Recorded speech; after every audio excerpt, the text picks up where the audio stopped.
uncomfortable in chairing your committees, as you noted yesterday, Ron, I'm able to make changes on committee structure or committee chairs at any time. So if you are uncomfortable with the rules of the board as set forth by many, many bodies and have voted on for many years where this has been the case, this is not new because I'm chair. This is simply us getting an informative training from our county attorney and our county clerk. Our county attorney was very clear in that video. I am more than happy to ask other people to step up to chair your committees if you're that uncomfortable. And I'm happy. I asked for 3 months to make these changes and see how things work out. You guys gave me 45 days. So I will work hard on documenting all those discussions I've had with all members, and I'm happy to go ahead and make those changes as well. But I'm just following the rules of our board and the advice of our county attorney. So I'm hearing something a little different from her today, but I'm sure they'll go back and look at the video and then determine the correct course of action. But I agree with Supervisor Hogan. I mean, you're in a DPW meeting. I understand your concerns, but the workshop was really informative. And I didn't like all the answers either, Ron, but those were the answers that we were given. And it's important that if we want to change them, we engage in advocacy. And we do have a committee set up that's looking at this very structure. I'm so excited we're talking about all these really positive concerns and changes. And I appreciate that ability that you're affording me as chair of the board. Well, then my position is going to be that unless and until such time as appropriate amendments are brought to the board, that I, as a committee chair, continue to preserve my right to vote. And that will be my position going forward. And until such time as I receive something in writing from, I guess, the county attorney or from somebody relative to this matter, that's how I will continue, if that's acceptable to everybody. Thank you. All righty, Mr. Hagos. What do we have? Good morning, everyone. I think we'll start with Parks and Rec. I think he has to approve the meeting minutes, does he not? Yes. We have to approve the meeting minutes, Ron. Supervisor Conover? Yep, just a moment. Conover, can you start Yes. with a motion to approve the prior minutes, please? Excuse me? Can you start with a motion to approve the prior meeting minutes, please? We will. Yep. Yeah. I'm just reaching for my agenda. All right. Chair will entertain a motion regarding the minutes. Mr. Bruno on the motion. Second, Mr. Dickinson. Any discussion? All in favor, signify by saying aye. Aye. Aye. Opposed? Carried. I voted. Just be clear. Parks and Rec. What do we have in front of us, Kevin? So, good morning, everyone. The first thing that we have on here is the action agenda item to amend the county budget. This is to amend up beyond the budget from deferred revenue to allow the use for grant funds. If you go to the request page, you'll see last year we received a grant from the Pearsall Foundation as well as the Charles R. Wood Foundation. One in the amount of $1,000, the other in the amount of $5,000, and it was to be used for certain items, including salaries, and you'll see we have a breakdown. So this would move the money from deferred revenue into each one of the budget codes. Okay, Chair will entertain a motion bringing this to the floor for consideration. Mr. Dickinson, Ms. Hogan on the second. Any discussion? There being none, are we ready for the question? All those in favor of approving this signify by saying aye. Aye. Aye. Opposed? Carried. The next item, Kevin? And next item we're going to is the information for discussion and review, and I'm actually going to turn it over to Tim Benway, who I believe I did see him on there. I don't see him anymore, to discuss the New York State Grant and Aid Program for 2020-2021. Tim, are you on the line? Yeah, he is. Morning, Tim. Morning, Mr. Chairman. To let you all know, normally we receive our 2020-21 grant and aid from New York State, usually in the month of October, and then the funds are released in November. We just received last week a voucher for our snowmobile clubs at the end of the season. Just to let you know, it's $69,000. It was dispersed in 70% voucher as soon as it comes back. The other 30% they get once the audit takes place for the prior season. That's all I have. Any questions? I have a question. Yes, sir. I heard, Mr. Garrity. Yeah, how much, is that more or less than last year, Tim? It's just a little bit more, almost $1,000 more. So it's more. Okay, thank you. You're welcome. Andrea? With the delay in the release, will there also be a delay in the audit? No, we currently audit as it goes along. We have what they call an automatic trail grant program that's online. They enter their receipts and their logs. I actually go in once a week and audit, so when it's time, it's already done. All we do is wait for the state comptroller to audit their portion. They release the funds. Okay, thank you. And was there any indication that this is going to be the practice going forward? Actually, no. This was delayed because of a retirement plus COVID. That's why they delayed it by 4 months. That's my explanation. Whoa. I'd like to see us try that. Thank you. You're welcome. Thank you for the report, Tim. Kevin, anything else under Parks and Rec? Last thing we have on there is referral and pending items. I don't know if you recall, back in November, there was a question from Supervisor Stroud at the time, who I believe was on the committee, regarding snowmobiles and intersections with roads. Are they supposed to stop? Are they supposed to follow the rules of the road? I since reached out to our county attorney, and I have a response that basically says that we're, although we're minimizing the risk, there's probably still a chance for the county to be liable. But the bottom line is we're there to indemnify the county. They are to put up proper signage, which they're supposed to follow. And Tim, correct me if I'm wrong, the New York State Office of Parks trail guides for snowmobiles, which is, stop ahead signs, stop signs, to approach of every road. And we go out and verify that they are doing this. The last thing I think that the county attorney's office sent me was that the snowmobile operators themselves undertake the risk. New York State OPRHP law puts the burden for injuries on the snowmobile operator. So the bottom line is we're doing, what we can, and they're supposed to follow the rules of the road, and they're supposed to follow the signs that New York State Office of Parks requires, and we go out and verify that they do. Any questions? Andrea? Supervisor Hogan? Thank you. This signage is only on acknowledged snowmobile trails? On the tracks, I mean, where we acknowledge it, so it's not where we don't have formal agreement? I'll let Tim correct me if I'm wrong, but we require it for the railroad because they're crossing roads on our railroad. But Tim, correct me if I'm wrong, any state regulated trail, they are to follow the rules of having the proper signage in place. Also, to let you know, also that our highway department, any major highway within the county, town, or a state road, we have pre-warning signs along the highways. Those are mandated by the state. Along the highways, but not along the railroad? Correct. So anywhere that we don't have a formal agreement, we don't have these signs? If we don't have a formal agreement with somebody, no. In fact, right now, we only have a formal agreement with Thurman Connection.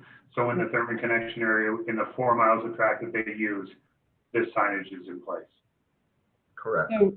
So this might be more of a question for Mary. Is there liability for us in the fact that we don't have this signage on the unacknowledged portions of the track? Because they're using it.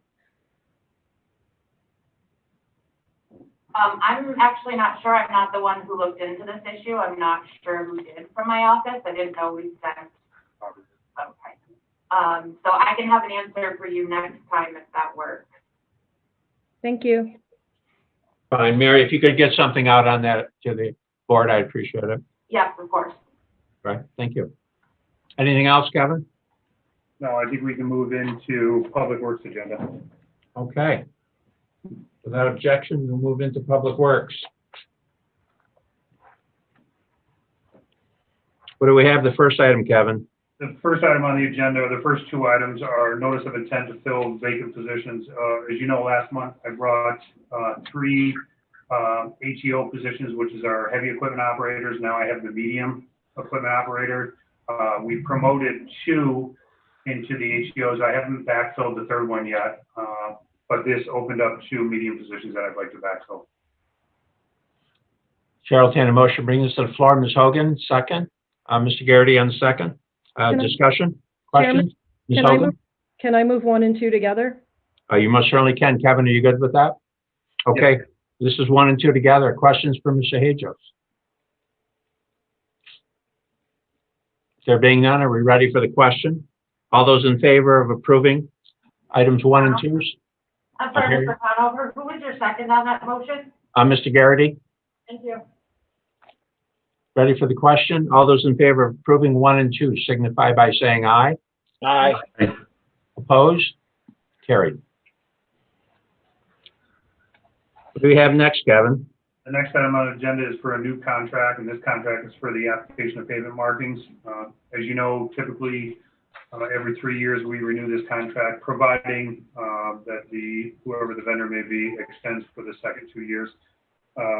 This one expires in, I believe, May of this year. I'm sorry, at the end of April, I believe, of this year. And it's for pavement markings throughout the county, and is used, this is also used by the towns for pavement markings in areas as well. And we don't have a contractor yet. It's out to bid right now, and it would be awarded to the lowest responsive bidder. All right, Chair will entertain a motion, bring this to the floor. Mr. Garrity on the motion, Mr. Dickinson on the second. Any discussion? We're ready for the question then. All those in favor of approving the application of pavement markings, the new contract, signify by saying aye. Aye. Aye. Opposed? Carried. Kevin, when you get their low bidder, if you could send that out to the board. Absolutely. All right. Next item on the agenda is a new contract, and this is, again, for a term agreement. This is for our multidisciplinary engineering services. Currently, we had Clark Patterson on board with us, and we put this one out, again, the same way. It's on a yearly basis, and they have a chance to renew for 2 more years, so it could be up to 3 years. And again, it's out to bid right now, and it'll be awarded this is a proposal. I think we do this as a best value method. So there is a rating to them, but we would award it, and this isn't based on, engineering for cost. It's basically the best fit for the county based on the best value method. All right, let's bring this to the floor for consideration. Motion. I'll move it. Mr. Bruno, Mr. Garrity on the second. Thank you, gentlemen. Any discussion? Any questions? Ms. Hogan. Thank you, Mr. Chairman. Kevin, is this, I know we're advertising for an engineer, so how is this in lieu of that position, or? No, this is not in lieu of that position. Yes, you're right. I am advertising for a couple engineering positions. And one of the things that may come about is, I can tell you right now, just to step back a little bit, we've had a lot of applicants for the engineering positions. We've done quite a few interviews, and I think we have one more interview on Wednesday. We're having a very hard time finding somebody to fill the position, whether it be our construction specialist or our engineer 2. And now I also have an engineer 1 position open. Ed, who's my senior civil engineer, and I have gone through most of the candidates, and we're just not finding the right fit. With that being said, this multidisciplinary engineering is for work that we can't do, Supervisor Hogan. There's a lot of firms that, perfect example is the Sagamore retaining wall. That's our structural engineer. That's work that we can't take in-house. Not even if I had the engineers, I would take that in-house. We can go to these consultants, and they can do, they have more staff. They're much more efficient than we would be at it. So that's why we use these type of contracts. There's no guaranteed amount of work that anybody gets out of these contracts. It's if we need them in certain cases, then we would do a letter of agreement with them or a letter of authorization, which I typically sign to have them perform some type of task. I do the same thing with our surveyor as well. We have to survey roads so that we can do a design on them in-house. typically I do a letter of authorization, and then we enter into basically through that letter of authorization. I know that Ryan sends a daily update to you with our stats as to how many cases we have and, you know, all that good stuff. Contract is such that if I cannot fill my engineering positions, which I do not want to remove from my department, I just, again, haven't found the right candidate to fit the position, I would look for one of these engineering firms to assist us. And one of the things that Ed and I have talked about in the department is to have somebody come in and maybe sit in our offices for 2 months or 3 months to help us with the design, and then they go back. We're not paying them any fringe benefits. We would strictly pay their salary. They could sit here and work and report basically to our offices every day, still work for one of these firms and complete some of those tasks that we're not able to do because we don't have the staff right now. Any other questions? Are we ready for the question then? All those in favor of approving this signify by saying aye. Aye. Aye. Opposed? Carried. What's the next item, Kevin? Next 3 items are going to be amend the contract with the consultant for Palisades Road over Brant Lake Bridge replacement. This is for CI and construction inspection and construction assistance on that project. The next one would be amend the grant with DOT, which was I still have here pending. And then the last one would be increased capital project. Since DOT has not come through with the grant agreement as of this morning, and I was expecting to receive it so I could include it into our agenda here. What I would like to do, if the committee will agree to it, is hold off on approving those 3, and if possible, I could bring them through finance this month once we receive the grant agreement from DOT. So what actions are you looking for from the committee? To authorize this and then and send it over to finance? Yes, I guess I would look to Amanda. Would that be the appropriate thing to do? You could defer it to finance. Are you talking 5 through 8 or 5, 6, and 7? 5, 6, and 7. Anything that dealt with, no, not, yeah, 5, 6, I guess it is 7 and 8. Yes, 5, 6, 7, and 8. Okay. So 8 would go to finance anyway, if approved by this committee. 8 to increase the capital project would have to be approved by finance. If the committee was in favor, they could refer them all to finance. Okay, did you hear that? That if it's if the committee would like to put 5, 6, 7, and 8 and send 5, 6, 7, and 8 to finance, we can do that. I believe that's what I heard. What's the pleasure of the committee? Mr. Dickinson. You need to unmute, Dennis. I'll make that motion. There's a motion to send items 5, 6, 7, and 8 at the recommendation of Superintendent Hajost over to finance. Second. Who was the second? Mr. Bruno on the second. Any discussion? There being none, are we ready for the question? All those in favor of sending items 5, 6, 7, and 8 to finance signify by saying aye. Aye. Aye. Opposed? Carried. Thank you, everyone. What's the next item, Kevin? Next item is number 9, is a new contract for the 13th Lake Road culvert replacement. This is currently out to bid right now, and we would award it to the lowest responsive bidder. All right, Chair will take a motion, bring this to the floor. Ms. Hogan on the motion, Mr. Dickinson on the second. Discussion. Ms. Hogan. Can I move 9 and 10 together? You most certainly can. Are you good with that, Dennis? Dennis said yes. The motion is to approve 9 and 10 together. I was reading your lips on that, I think. 9 and 10 together. You read them right. Okay. Any further discussion, questions for Mr. Hajost? There being none, are we ready for the question? All those in favor of approving items 9 and 10 signify by saying aye. Aye. Opposed? Carried. Item 11, Kevin? This is to amend the budget, and this is for an insurance recovery for guide rail repairs. I'll move it. Moved by Mr. Garrity, second. Second, Mr. Bruno, discussion? How much was the recovery? $1,900, I believe. $1,999.77. Thank you, Kevin. Yeah. All right then, all those in favor of amending the budget signify by saying aye. Aye. Aye. Opposed? Carried. Item 12, miscellaneous resolution for fuel farms. Kevin? We typically do a 5-year lease with all the towns, lease agreement that house our fuel stations or fuel farms. So this would be for the town of Bolton, town of Hague, town of Horton, town of Johnsburg, and the town of Lake Luzerne for the next 5 years, and to pay each of the towns a rental of $1,200. I'll move that, Supervisor Merlino. Mr. Merlino, thank you. Jane, second? Second, Mr. Bruno. Any further discussion? We ready for the question? All those in favor of approving this signify by saying aye. Aye. Opposed? None opposed. It is approved. Thank you. Next item, Kevin? I believe that's it. That's it for Public Works?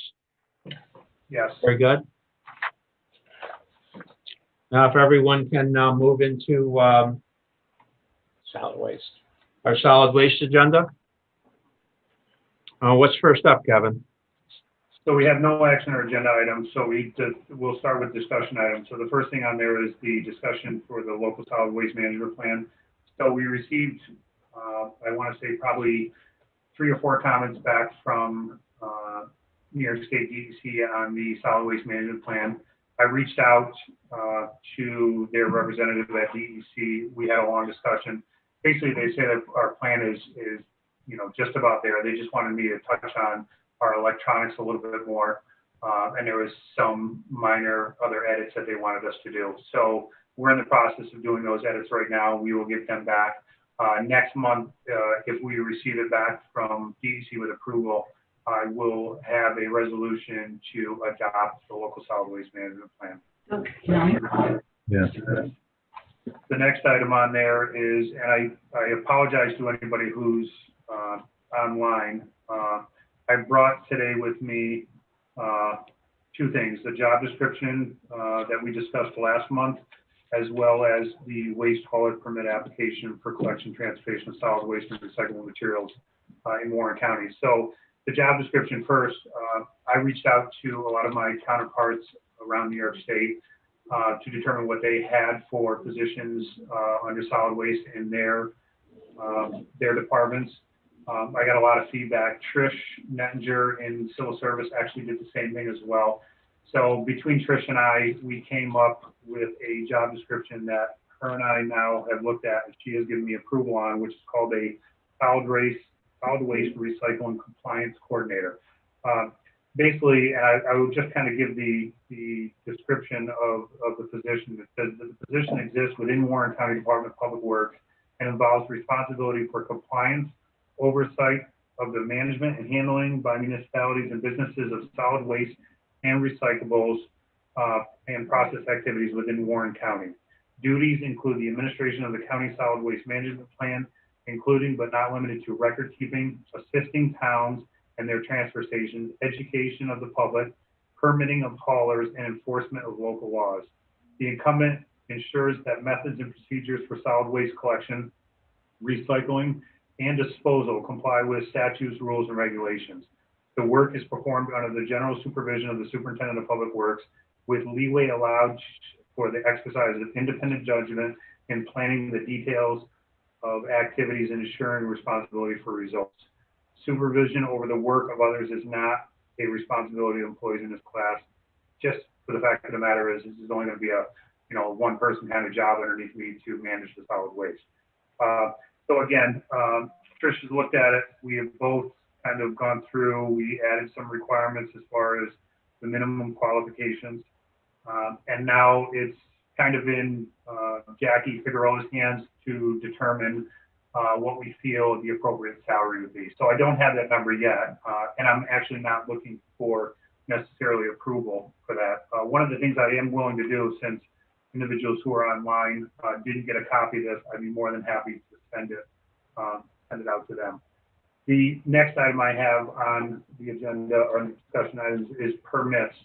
As you all know, local law number 3 allowed Warren County to permit solid waste and recyclable haulers within the county. I've come up with a very detailed application process. And I will tell you, I didn't do it all on my own. I probably plagiarized a little bit from other counties, but I did add in quite a bit of information here. And basically what this permit would do is would allow any of these haulers to operate within Warren County. As far as fees go, most of the fees that I've seen out there range from $200 to $500 per truck.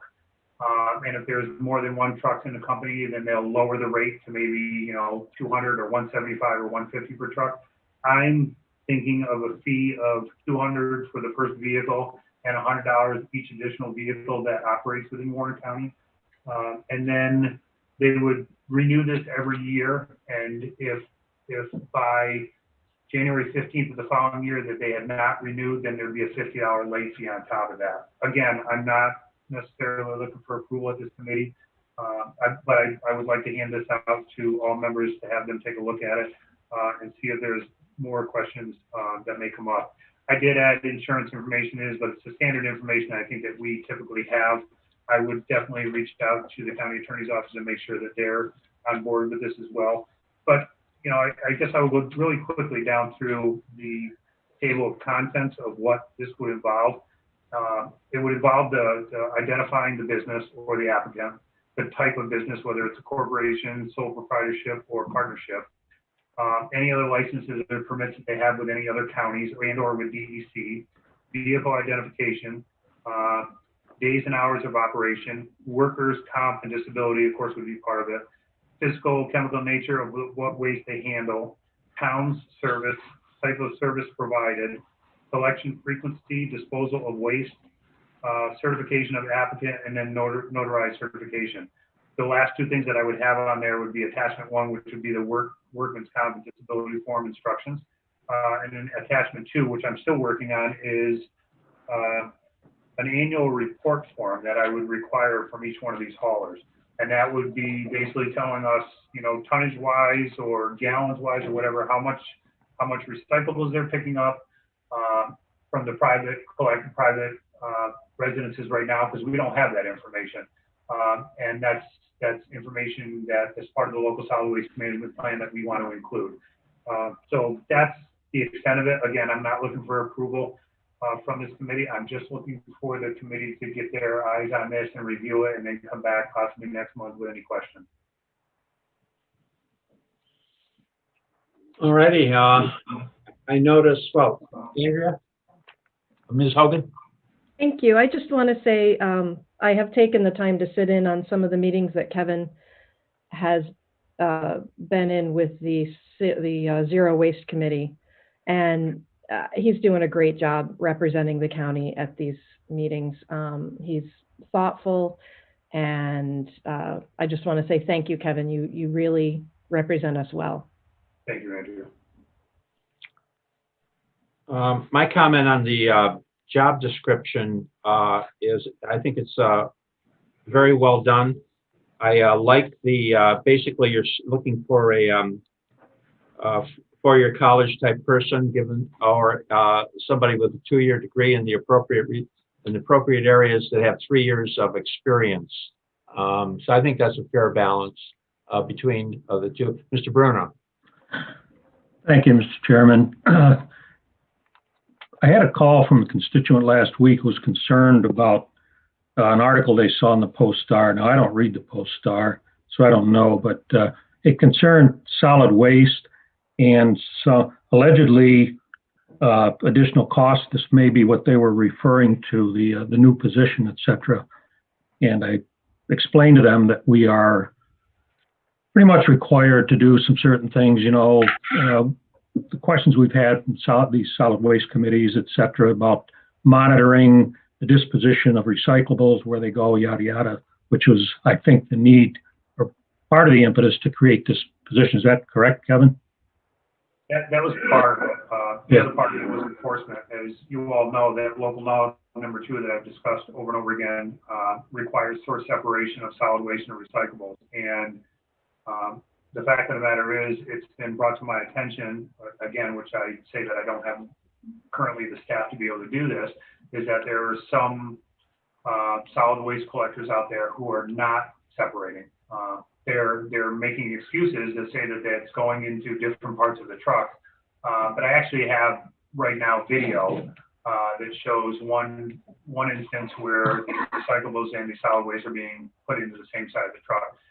You know, furthermore, it's if they're telling individuals that they're separating this back at their facility, they're not. The bottom line is you're not separating solid waste from recyclables. You may be separating recyclables because they're single stream, but you're not mixing solid waste and recyclables together. But the fact of the matter is I don't have the staff to be able to go out and enforce this. Based on the local law number 2 and 3 of 1991, I'm supposed to be doing that, but I just don't have the capability to do it right now, and that's why I'm looking for this position. And then, Right. you know, cost-wise, you know, I'm not going to say that permitting is going to the revenue that we receive from permitting is going to cover the cost of any position, because I don't believe it will. But Right. this is the direction that we have to move in. Sure. Did anyone else see that article that this person was referring to? Because I couldn't find it. But anyway, they were concerned that, you know, this cost, obviously, whatever costs would be passed on to them. But I tried to explain to them that it's something that, you know, we have to do. And I think if we get a copy of that job description, that would help. I think I could share that with them and show them, you know, what we're doing and why we're doing it. So thank you, Kevin. Thank you, Mr. Chairman. Yeah, I think there was an article, I think one of the supervisors references concern about that in the end, it's the taxpayers that are going to be paying for this. There was an article, as I remember, there was in the Post-Star, and there was a reference made to being that we should also be cognizant of the costs associated with this and Right. what the implications are relative to the taxpayers themselves. Sure. But sounds like at this point, obviously, we're not sure what those costs might be. And Post-Star doesn't always get it right anyway. No, and a lot depends upon how many users you're spreading the costs across. Do you have one customer or do you have 1,000, right? Right. And Kevin, I just, you know, I don't want to get too much into the weeds today. I'll send you my comments, but some of the things that strike me immediately beyond the work job description are, you know, I know it sounds kind of silly, but I think we're going to need some kind of definition of what a waste hauler is, right? I mean, are you in or you're out? And also, if we're going to start talking about trucks, I mean, you have trucks and then you have trucks, right? You have garbage trucks and you have half-ton trucks or 1 ton, right? And everything in between. In other words, what's our thinking on that? Maybe it doesn't change anything. I don't know.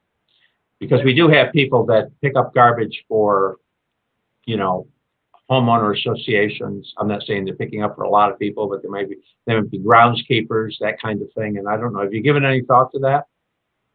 Yeah, I can touch on it. I first want to say that I believe Amanda has sent out the documentation that I have here today, which is the job description and the permit application. So everybody should have it Thank you. now because it came out in an email. As far as it goes, is certain type of trucks. No, as I stated last time I was here, there's many different types of trucks out there that are picking up solid waste. They come from large garbage trucks to, I think the one that I used to come with a pickup truck with a box on the side. The fact of the matter is, I don't think we should be changing for anybody. If most of those smaller or maybe just a one outfit, so it would be $200. The bottom line is, and I know it, my neighborhood is picked up probably twice a week. Not necessarily my container, but the number of different companies that are within my neighborhood get picked up at least twice a week. I don't think, that this is an issue as far as, should we lessen it for one truck or another. I think we should stay consistent, regardless of what you have, regardless of how you're picking it up. this is the cost for the permit. Okay. So it would be the same cost to Waste Management or Casella as it would be to John Smith, that's picking up. Correct, but the only thing is John Smith is probably only picking up, John Smith does not have probably 10 trucks, whereas Waste Management has 10 trucks. So again, if I do 200 for the first truck and then 100 each additional truck, if John Smith only has one truck, he's only paying $200. Right. I'm not taking argument with it. I'm just walking it through in my mind, No. and how this is going to, apply out there, right? Any other questions for Frank? Frank Thomas? Yeah, shouldn't it be $200 a truck then? Once you give a discount to Waste Management and Casella, you're kind of hurting the smaller guys. And again, I put the dollar amounts in there, seeing what other counties, what other municipalities were doing as far as this. I mean, some do 200 for the first truck and $1 each additional truck. Some, if a company has 10 trucks, they'll do 200 per truck. If the company only has 5 trucks, then they bump it up to 250 per truck. I thought just having $200 and then $100 each additional truck, you're still putting more. If we want to go with $200 per truck, we can do $200 per truck. Yep. But again, it's I by no means have I set this fee. If the fee should be set by the committee and by the board, I'm just throwing out numbers of what I've seen and what I've done research on. What's the committee's feeling about detaching the hiring of the creation and the hiring of this person from the actual permit system adoption and development and implementation of the permit system? Are you going to want this person involved in that, Andrea?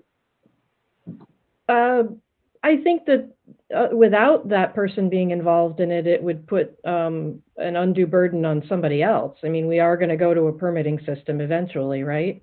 Right. So to that question, yes, I think this person, it would be appropriate so that we're not attaching additional work on somebody who's already working very hard, I'm sure. I agree with it. But to Supervisor Bruno's question, I think this is really a step in the right direction. This is how we're going to get on top of a problem that, like it or not, has increasingly been putting burden on our tax structure. I mean, each and every one of our municipalities has been paying more and more over the years.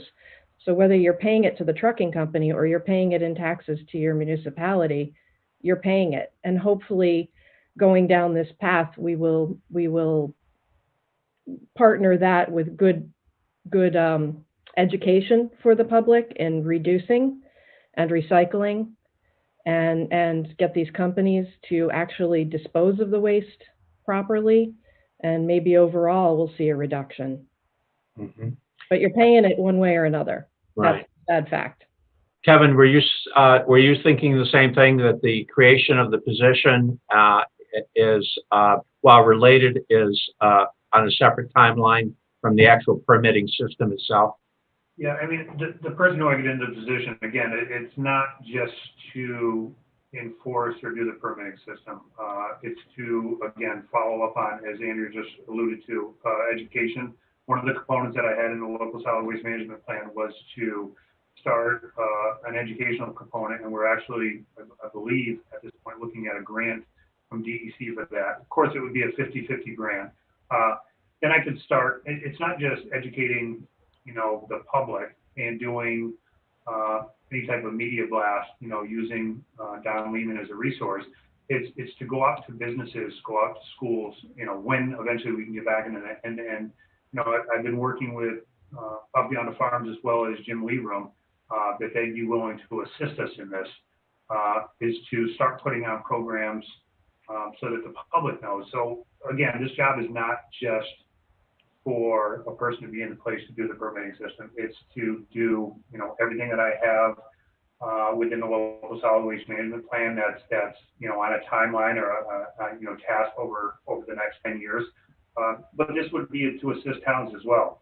Again, as Andrea just said, There's a lot of things that towns may do at transfer stations that could be changed, that could assist them.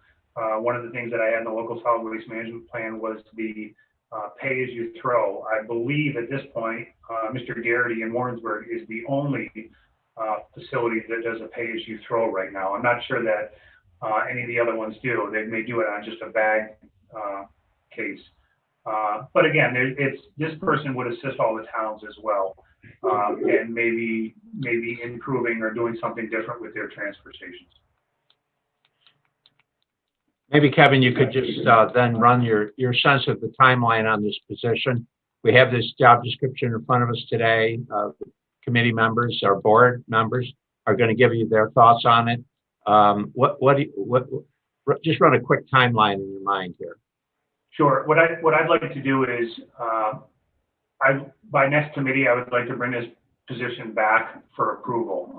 Again, as I said earlier, the only thing I'm waiting on is a salary from Jackie on this, and then I would bring that back to committee next month for creating a new position and approval by this committee to backfill the position.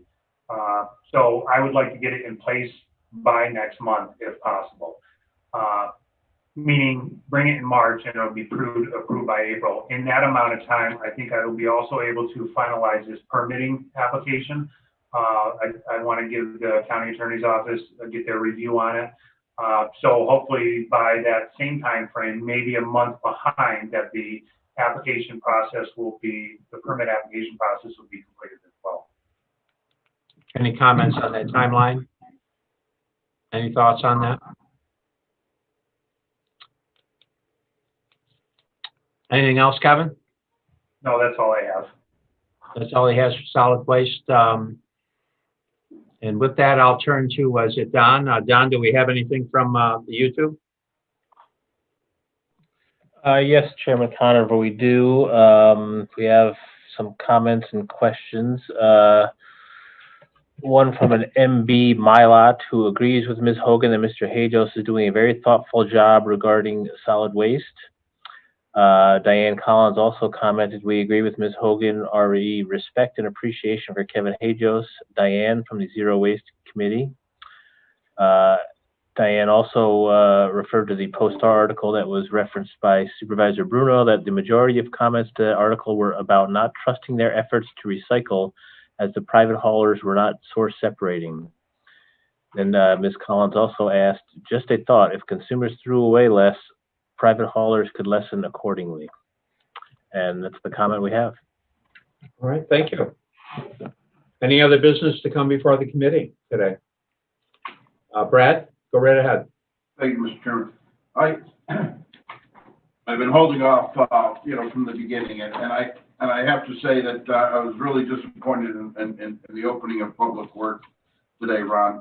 I have respect for you, but what I'm saying is the disrespect of the whole new board that we're trying to create here, and it's kind of amazing.